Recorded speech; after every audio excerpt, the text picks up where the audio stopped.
Hi friends, welcome to Deepika reviews. Lakshmi నివాసం upcoming ఎపిసోడ్లో ఏం జరగబోతుందో తెలుసుకోవాలనుకుంటున్నారా? అయితే ఛానల్ను సబ్స్క్రైబ్ చేసుకొని సపోర్ట్ చేయడం మర్చిపోకండి. జయనందన్ ఇంట్లో ఫోన్ రింగ్ అవుతూ ఉంటే జయనందన్ ఫోన్ లిఫ్ట్ చేయబోతూ ఉండగా జాను, జై సార్ నేను లిఫ్ట్ చేస్తాను అని చెప్పి చెప్తూ ఉంటుంది. ఇక జాను ఫోన్ లిఫ్ట్ చేయగానే, అమ్మ జాను, నేను జైగడి తాతయ్యను మాట్లాడుతున్నాను, నేనే నీతో ఫోన్ మాట్లాడుతున్నానని జైగడికి చెప్పొద్దమ్మా అని చెప్పి చెప్తూ ఉంటాడు. జైగాడు ఇన్ని రోజులు పైన చీకటి గదిలో నన్ను బంధించి ఉంచాడమ్మా అని చెప్పి పెద్దాయన చెప్తూ ఉంటే జాను టెన్షన్ పడుతూ జయనందన్ వైపు చూస్తూ ఉంటుంది. జాను, ఫోన్లో ఎవరు అని జయనందన్ అడుగుతూ ఉంటాడు. నా ఫ్రెండ్ సార్ అని చెప్పి జాను తడబడుతూ ఉంటుంది. అమ్మ జాను, జైకి నేను స్వయాన తాతయ్యను, సొంత తాతయ్యనని కూడా చూడకుండా జైగాడు నన్ను గదిలో బంధించాడమ్మా. వాడి జీవితానికి సంబంధించిన ప్రతి రహస్యం నాకు తెలుసమ్మా. ఆ రహస్యాలు నీకు ఎక్కడ తెలియజేస్తానో, నువ్వు ఎక్కడ జైని అసహించుకుంటావోనని జైగాడు రాత్రి నన్ను పైన గదిలో చంపాలని చూశాడమ్మా. నేను చచ్చిపోయినట్టు నటించి వాడు గదిలో నుంచి బయటకు వెళ్ళిపోగానే నేను ఎవరికీ కనిపించకుండా తప్పించుకొని పారిపోయి వచ్చానమ్మా అని చెప్పి తాతయ్య చెప్తూ ఉంటాడు. నీతో జయగడు గురించి చాలా విషయాలు చెప్పాలమ్మా. నేను చెప్పిన దగ్గరికి ఒక్కసారి రామ్మా. ఇందాక నువ్వు గుడికి వచ్చినప్పుడు నీ వెనకే నేను వచ్చాను. నిన్ను కలవాలని చాలా ప్రయత్నం చేశాను, కానీ నా మాటలు నీకు వినపడకపోవడంతో నువ్వు అక్కడి నుంచి వెళ్ళిపోయావమ్మా. నీకోసం గుడి దగ్గర వెయిట్ చేస్తూ ఉంటాను. నువ్వు త్వరగా రామ్మా. జయగడు గురించి చాలా రహస్యాలు నీకు తెలియచేయాలి అని చెప్పి జై తాతయ్య చెప్తూ ఉంటే, సరే ఇప్పుడే వస్తాను అని చెప్పి జాను ఫోన్ కట్ చేస్తుంది. ఇక దాంతో జైనందన్, జాను ఎవరు ఫోన్లో అని చెప్పి అడుగుతూ ఉంటాడు. ఫ్రెండ్ అని చెప్పాను కదా సార్ అని చెప్పి జాను అంటుంది. ఫ్రెండా?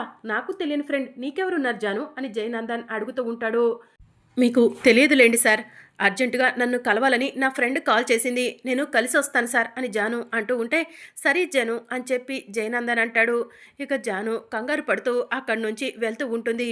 జాను ఎందుకు కంగారు పడుతుంది? అసలు జానుకి ఫోన్ చేసింది నిజంగా తన ఫ్రెండేనా, లేకపోతే ఇంకెవరైనా అని చెప్పి జయనందన్ ఆలోచిస్తూ ఉంటాడు. ఇక జాను జయనందన్ తాతయ్య చెప్పిన లొకేషన్కి ఆటోలో వెళ్తూ ఉంటుంది. జాను నా దగ్గర ఏదో దాస్తుంది, అదేంటో తెలుసుకోవాలి అని జయనందన్ మనసులో అనుకొని జానుని ఫాలో అవుతూ వెళ్తూ ఉంటాడు. జాను వెళ్తున్న ఆటో గుడి దగ్గర ఆగుతుంది. ఇదేంటి, జాను ఇప్పుడే కదా నా కోసం గుడికి వెళ్ళొచ్చా అని చెప్పింది, మళ్ళీ గుడి దగ్గరికి ఎందుకు వచ్చింది అని చెప్పి జయనందన్ ఆలోచిస్తూ ఉంటాడు. తన ఫ్రెండ్ ఏమైనా జానుని గుడి దగ్గరికి రమ్మందా, అందుకే జాను గుడి దగ్గరికి వచ్చిందా అని జయనందన్ ఆలోచిస్తూ ఉంటాడు. ఇక జాను అటు ఇటు చూస్తూ ఉంటుంది. జయనందన్ తాతయ్య జానుకి కనిపించకపోవడంతో జాను తాతయ్య తాతయ్య అని చెప్పి గుడిలోకి పరిగెడుతూ ఉంటుంది. అప్పుడు జయనందన్ తాతయ్య జానుని చూసి, అమ్మ జాను అని చెప్పి జాను వెనుక పరిగెడుతూ ఉంటాడు. అప్పుడు జయనందన్ తన తాతయ్యను చూస్తాడు. ఈ ముసలోడు చచ్చాడనుకున్నాను, చావలేదా? ఈ ముసలోడు జానుకి ఫోన్ చేస్తే జాను ఇక్కడికి వచ్చిందా? నాకు ఫ్రెండ్ అని అబద్ధం చెప్పింది జాను అని చెప్పి జయనందన్ మనసులో అనుకుంటూ ఉంటాడు. ఒరే ముసలోడా, నా గురించి అన్ని విషయాలు జానుకి చెప్పాలని జానుని ఇక్కడికి రప్పించావు కదా, నువ్వు బ్రతకటానికి వీల్లేదురా. నా జాను నా గురించి తెలుసుకోవడానికి వీల్లేదు. నువ్వు బ్రతికుంటే ఖచ్చితంగా ఏదో ఒక రోజు నా జానుకి నిజాలు చెప్పేస్తావు. ఆ రోజు నా జాను నన్ను అసహించుకుంటుంది. నా జాను నన్ను ఎప్పటికీ అసహించుకోకూడదు. నా జానుకి నేనే దేవుణ్ణవ్వాలి అని జయనందన్ మనసులో అనుకుంటాడు. ఇక జయనందన్ తాతయ్య జానుని చూసి జాను వెనుక పరిగెడుతూ ఉండగా చాలా స్పీడ్గా జయనందన్ కార్ డ్రైవ్ చేసుకుంటూ వస్తూ ఉంటాడు. ఒరే ముసలోడా, నీకు ఈ భూమి మీద నూకలు లేవురా, అందుకే నువ్వు ఇప్పుడే లోకంలో నుంచి శాశ్వతంగా వెళ్ళిపోబోతున్నావు అని జయనందన్ మనసులో అనుకొని జయనందన్ తన తాతయ్యను కారుతో గుద్దేస్తాడు. దాంతో జయనందన్ తాతయ్య ఒక బండరాయి మీద పడి తల నుంచి రక్తం వస్తూ ఉంటుంది. చుట్టూ జనాలు వచ్చి, అయ్యో ఎవరో పెద్దాయనకి యాక్సిడెంట్ అయింది, యాక్సిడెంట్ చేసిన ఆయన ఆగకుండా వెళ్ళిపోతున్నాడు అని చెప్పి గట్టిగా అరుస్తూ ఉంటారు. ఇక జయనందన్ అక్కడి నుంచి వెళ్ళిపోతాడు. కొంచెం దూరం వెళ్ళిన తర్వాత కార్ ఆఫ్ చేసి, ముసలోడు చచ్చి ఉంటాడా లేదా బ్రతికే ఉంటాడా, కొన ఊపిరితో జానుకి ఏమైనా నిజం చెప్పడానికి ప్రయత్నం చేస్తాడా అని చెప్పి జయనందన్ ఆలోచిస్తూ ఉంటాడు. ఇక జాను తాతయ్య తాతయ్య అని చెప్పి గుడి అంతా కూడా వెతికి గుడిలో నుంచి బయటకు వస్తుంది. జనాలంతా కూడా గుమ్మికూడి ఉండటం చూసి అక్కడ ఏమై ఉంటుంది, ఎందుకు అక్కడ అంతమంది జనం ఉన్నారు అని జాను పరిగెత్తుకుంటూ వస్తుంది. అమ్మ జాను జాను అని చెప్పి కొన ఊపిరితో పెద్దాయన పోరాడుతూ పిలుస్తూ ఉంటాడు. జాను అంటే ఇక్కడెవరైనా ఉన్నారా అని అక్కడ చుట్టూ ఉన్న జనాలు అడుగుతూ ఉంటే, నా పేరు జాను అని చెప్పి జాను అంటూ ఉంటుంది. పెద్దాయన మీకేమైనా తెలిసేమో చూడండి, ఆయన జాను జాను అంటున్నారు అని చెప్పి అక్కడ ఉన్నవాళ్ళు అంటూ ఉంటే, జాను ఆయన్ని చూడటానికి వస్తుంది. అమ్మ జాను జాను అని చెప్పి జయనందన్ తాతయ్య అంటూ ఉంటే, తాతయ్య మీరేనా నాకు ఫోన్ చేసింది అని జాను అడుగుతూ ఉంటుంది.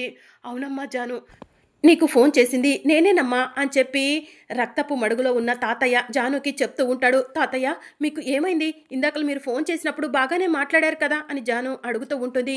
ఇప్పుడే ఆ పెద్దాయన్ని ఏదో కారు గుద్ది వెళ్ళిపోయిందమ్మా అని చెప్పి చుట్టూ ఉన్నవాళ్ళు చెప్తూ ఉంటారు. ఎవరైనా సాయం పట్రా, తాతయ్యను హాస్పిటల్కు తీసుకెళ్తాను అని జాను అంటుంది.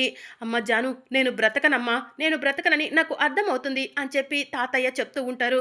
లేదు తాతయ్య, మిమ్మల్ని నేను బ్రతికించుకుంటాను అని జాను అంటుంది. వద్దమ్మా జాను, చనిపోయే ముందు నా మనవడు జై గురించి నీకు చాలా విషయాలే చెప్పాలి అని పెద్దాయన అంటూ ఉంటాడు. అమ్మ, ఆయన అసలే వయసులో పెద్దాయన, ఆయనకు జరిగిన యాక్సిడెంట్ చిన్నది కాదు, చాలా పెద్ద యాక్సిడెంట్. ఆయన బ్రతకడం కష్టమే. ఆయన హాస్పిటల్కు తీసుకెళ్తా అంటున్నావు, కానీ ఆయన ఆఖరి నిమిషంలో నీతో ఏదో చెప్పాలనుకుంటున్నాడు, అవేంటో తెలుసుకోమ్మా అని చెప్పి చుట్టూ ఉన్నవాళ్ళు చెప్తూ ఉంటారు. తాతయ్య తాతయ్య మీకేం కాదు తాతయ్య అని జాను ఏడుస్తూ ఉంటుంది.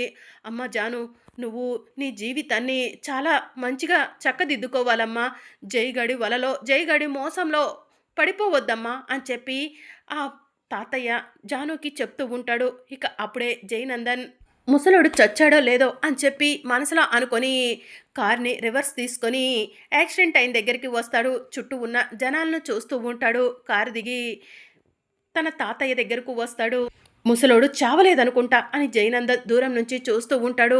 ముసలోడు నన్ను చూస్తే నా గురించి ఇంకా చాలా విషయాలే జానుకి చెప్తాడు అని జయనందన్ దూరం నుంచి చూస్తూ ఉంటాడు. అమ్మ జాను, అమ్మ జాను, నీతో చాలా విషయాలు చెప్పాలనుకుంటున్నానమ్మా, కానీ నా ఊపిరి ఎప్పుడు ఆగిపోతుందో తెలియట్లేదమ్మా అని చెప్పి ఆ పెద్దాయన కళ్ళు మూస్తాడు. దాంతో జాను తాతయ్య అని చెప్పి గట్టిగా అరుస్తుంది. తాతయ్య కళ్ళు తెరవండి తాతయ్య, నాకేదో చెప్తా అన్నారు కదా తాతయ్య అని జాను అంటూ ఉంటే ఇక చుట్టుపక్కల ఉన్న జనాలంతా కూడా జయనందన్ తాతయ్య చెయ్యి పట్టుకొని పల్స్ చెక్ చేస్తారు. అమ్మ, పెద్దయిన ప్రాణాలు పోయాయమ్మా అని చెప్పి జానుకి చెప్తూ ఉంటే జాను గట్టిగా తాతయ్య అని చెప్పి అరుస్తూ ఉంటుంది.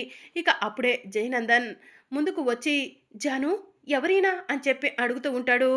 తన సొంత తాతయ్యను పట్టుకొని ఎవరైనా అని అడుగుతున్నారు. జై సార్ ఎందుకు ఇలా బిహేవ్ చేస్తున్నారు అని చెప్పి జాను మనసులో అనుకుంటూ ఉంటుంది.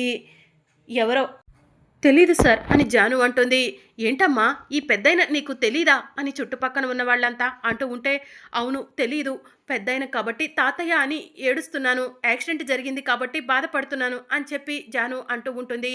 అనాథ శవం కాబట్టి మున్సిపాలిటీ వాళ్ళని పిలిపించి దహన సంస్కారాలు పూర్తి చేపిస్తే మంచిదమ్మా అని చెప్పి అక్కడ ఉన్నవాళ్ళు అంటూ ఉంటే అనాథ శవమైనా సరే అనాథలాగా వెళ్ళకూడదు, ఆయనకు దహన సంస్కారాలు నేను జరిపిస్తాను అని చెప్పి జయనందన్ అంటాడు. జాను షాకింగ్గా జయనందన్ వైపు చూస్తూ ఉంటుంది.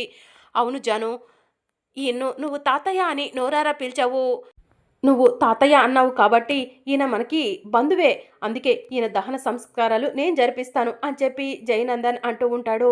ఇక జయనందన్ తన తాతయ్యను తీసుకొని కారులో కూర్చోబెడుతూ ఉంటాడు. ఇక జాను జయనందన్ వైపు అలానే షాకింగ్గా చూస్తూ ఉంటుంది. ముసలోడా, నా గురించి నా జానుకి నిజాలన్నీ చెప్పేసి నన్ను నా జానుని విడదీయాలనుకున్నావు కదా, అందుకే నిన్ను ఈ భూమి మీద లేకుండా చేశాన్రా అని జయనందన్ మనసులో అనుకుంటాడు. జాను, నువ్వు ఇంటికి వెళ్ళు, నేను ఇతన్ని దహన సంస్కారాలు పూర్తి చేసి వస్తాను అని చెప్పి జయనందన్ అంటాడు. నేను కూడా వస్తాను సార్ అని జాను అంటుంది. వద్దు జాను, ఆడవాళ్ళు రాకూడదు అని జయనందన్ అంటాడు. సరే సార్ అని చెప్పి జాను కారు దిగుతుంది. ఇక జయనందన్ తన తాతయ్యను తీసుకొని దహన సంస్కారాలు పూర్తి చేయడానికి శ్మశాన వాటికి వెళ్తాడు. జాను జయనందన్ని ఫాలో అవుతూ వెళ్తూ ఉంటుంది. ఇక జయనందన్ శ్మశాన వాటిక దగ్గర తన తాతయ్యకు దహన సంస్కారాలు చేస్తూ ఉంటాడు. ఇంకా దహన సంస్కారాలు అలా చేస్తూ ముసలోడా, నా జీవితాన్ని నా జానుని నా నుంచి దూరం చేయాలనుకున్నావు కదా, అందుకేరా నీకు ఇలాంటి గతి పట్టింది అని చెప్పి మనసులో అనుకుంటూ తన తాతయ్య ఖాళీ బూడిదవుతుంటే చూసి సంతోషపడుతూ ఉంటాడు. ఇక మొత్తం ఆ ముసలైన ఖాళీ బూడిదైపోయిన తర్వాత ఆ బూడిదను తీసుకొని తన ఒంటి నిండా పూసుకొని డాన్సులు చేస్తూ ఉంటాడు. జాను ఇదంతా కూడా చాటుగా చూస్తూ ఉంటుంది. అసలు జై సార్ మనిషేనా, క్రూర మృగమా అని చెప్పి మనసులో అనుకుంటూ ఉంటుంది. జై సార్‌ని చూస్తుంటే నాకు చాలా భయం వేస్తుంది. ఎందుకు ఇలా ప్రవర్తిస్తున్నారో అర్థం కావట్లేదు అని జాను మనసులో అనుకుంటుంది. ఇప్పుడే జై సార్ దగ్గరకు వెళ్ళి జై సార్‌ని నిలదీస్తాను అని జాను కోపంగా జైనందన్ దగ్గరకు వెళ్తుంది. తన ఒంటి నిండా పూసుకున్న బూడిదను తుడుచుకుంటూ జైనందన్, ఏంటి జాను, నిన్ను ఇక్కడికి రావద్దని చెప్పాను కదా అని చెప్పి అంటూ ఉంటాడు. ఎందుకు సార్, నేను ఇక్కడికి వస్తే మీ గురించి అన్ని నిజాలు తెలిసిపోతాయనా అని చెప్పి జాను అంటుంది. నిజాలు తెలియటం ఏంటి జాను అని జైనందన్ అంటూ ఉంటాడు. ఇప్పుడు చచ్చిపోయింది మీ తాతయ్యని నాకు తెలుసు సార్. మీ తాతయ్యను ఇన్ని రోజులు పైన గదిలో బంధించారు కదా సార్ అని చెప్పి జాను అంటుంది. పైన గదిలో ఉన్న వెంట్రుకలు, ఇనుప చువ్వలు అన్నీ కూడా మీ తాతయ్యను బంధించినవే కదా సార్ అని జాను అడుగుతూ ఉంటుంది. జాను అక్కడ అంతా చూసేసిందా అని జైనందన్ అనుకుంటూ ఉంటాడు. ఏంటి సార్, ఏం మాట్లాడట్లేదు, నిజాలు బయట పెడుతుంటే ఒక్కొక్కటిగా బయట పడుతుంటే నోట్లో నుంచి మాట రావట్లేదు కదా సార్, ఎందుకు సార్ ఇదంతా చేస్తున్నారు, ఏం చెయ్యాలనుకుంటున్నారు సార్ అని చెప్పి జాను అంటూ ఉంటుంది.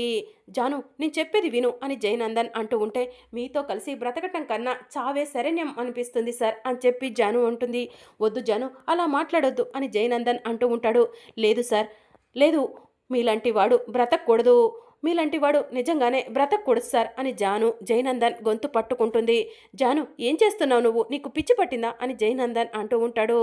లేదు సార్, మీ గురించి అన్ని విషయాలు ఎలాగూ నాకు తెలియవు కదా, అందుకే మిమ్మల్ని ఈ లోకంలో నుంచి పంపించేస్తాను సార్. మీ తాతయ్యను మీరు ఎలా అయితే చంపేశారో అలానే నేను మిమ్మల్ని కూడా చంపాలనుకుంటున్నాను సార్ అని చెప్పి జాను అంటుంది.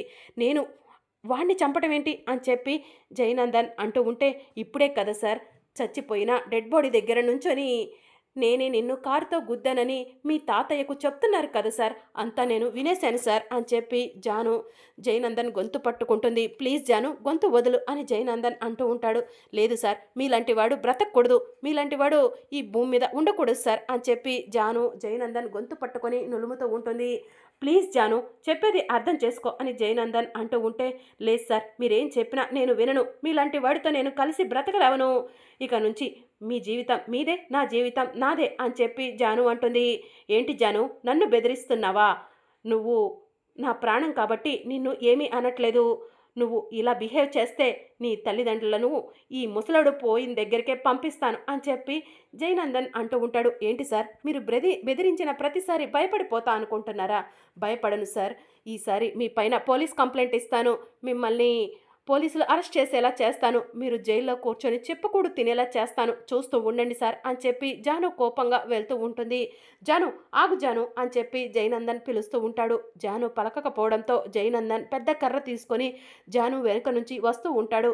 మరి అప్కమింగ్ ఎపిసోడ్లో ఏం జరగనుందో తెలుసుకోవాలనుకుంటున్నారా? అయితే ఛానల్ను సబ్స్క్రైబ్ చేసుకోండి.